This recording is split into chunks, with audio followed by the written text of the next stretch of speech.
Ah yes, Wii Play. The most mixed bag game of all time, spawning more than any other game imagined. It's a cute little 9 minigame romp with the most of the enjoyment coming from 2 games, those being billiards and of course tanks. Tanks could be its own video, but people constantly talk about it like it's the second coming of Christ, so like, I'm just not putting enough patience into playing it. So you know what? Instead, I'm gonna make a video on the Wii Play Tanks equivalent on Wii Play's lesser known sequel, Wii Play Motion. Wii Play Motion was a video game published by Nintendo for the Wii in 2011, right after they announced Hell itself. Wii Play Motion was developed by RZS, Chunsoft, Goodfield, Mitchell Corporation, NDQ, Probe, Skip, Vanpool, and of course, Nintendo. There were 200 people working on this game. Wii Play Motion's a game I honestly wish got more buzz around it. It's genuinely a lot better than, well, yeah. It's really shocking Wii Play got a sequel. Hell, a sequel half a decade later. It's also shocking how much better it is. You know, for a game that has lower review scores than the first, you think it's more of the same, and well, yeah, pretty much. This game has a lot more ups than downs in some cases. While in spirit, it's still a dinky little minigame compilation like Wii Play, it's definitely got a lot more polish and has a lot more to do than the first game.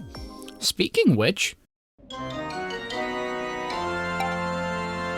Spooky Search is the greatest inclusion to any minigame pack of all time. There's no reason it needs to be as good as it is, but it brings Wii Play Motion a whole point higher from a 6 to 7 out of 10. Now you must be really intrigued to play this one. We must play Spooky Search! So let's pop in Wii Play Motion into the good old Wii that a lot of us 2000s kids appreciate way more than needed, or shit on a lot more than needed. Fuck you, Dylan. Wii Play Motion requires us to play 4 minigames to unlock another portion of the game. Basically, we're required to play up till Spooky Search to unlock it. So, Cone Zone's a simple high score minigame where God gives you a comically large portion of ice cream. It's a cute little high score based minigame. All you gotta do is get a lot of ice cream stacked up, and it's wicked easy to get a platinum medal. Veggie Garden's another game that's pretty simple in tone. If you don't hit a single me and beat the boss, which I didn't, then you'll probably score yourself a platinum medal like nothing. Skip Skimmer is definitely the second best game. It's by far the billiards of Wii Play Motion. The atmosphere and setting definitely sells it, and the game's just fun. It feels like a game that should have been included in Wii Sports Resort more than Wii Play Motion. Pose Me Plus, because everyone asked for a sequel for Pose Me. This is actually pretty different from the first game. Instead of swapping poses manually, your task is just to fit yourself in the hole. That's what she said. Trigger Twist is just shooting range but more complicated and overall worse. Jump Park is acid. Teeter Targets sucks. And finally, we get to Spooky Search. There's another 4 games I could talk about, but if you want me to get into the meat of the video, then we don't have to talk about it, but I kind of want to talk about it, but we don't have to if you don't want me to. Windrunner is a one-way visit to go to heaven. Treasure Twirl is boring, but not bad. Flutterfly sucks. And Star Shuttle is hard as balls. This is literally the first time I have ever completed it. I am not fucking joking. Wii Play Motion's overall not amazing. There's definitely a different quality after Windrunner, and the last 3 games just kind of fucking suck. So now that we've played what we need, we can get into Spooky Search. With lower expectations.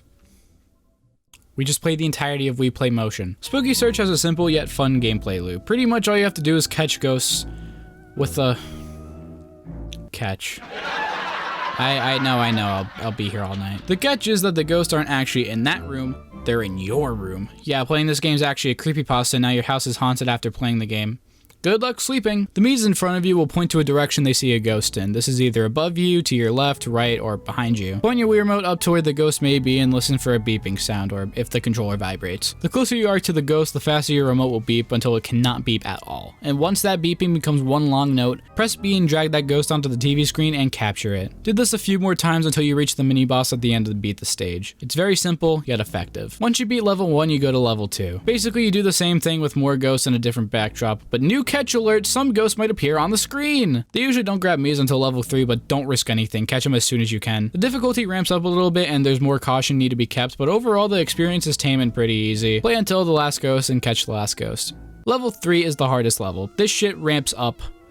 Not really, but it's the hardest level. Now ghosts will typically grab Mii's if they're on screen. Just make sure you don't lose any of your Mii's and you'll be good. The last ghost of the entire game is the fastest and most aggressive. It will not stay still. Make sure you're on your toes for this one. When you finally catch it and drag it onto screen, do not let go of it. This is the final ghost and it's the most aggressive. It will pull and tug hard on your grabby thing.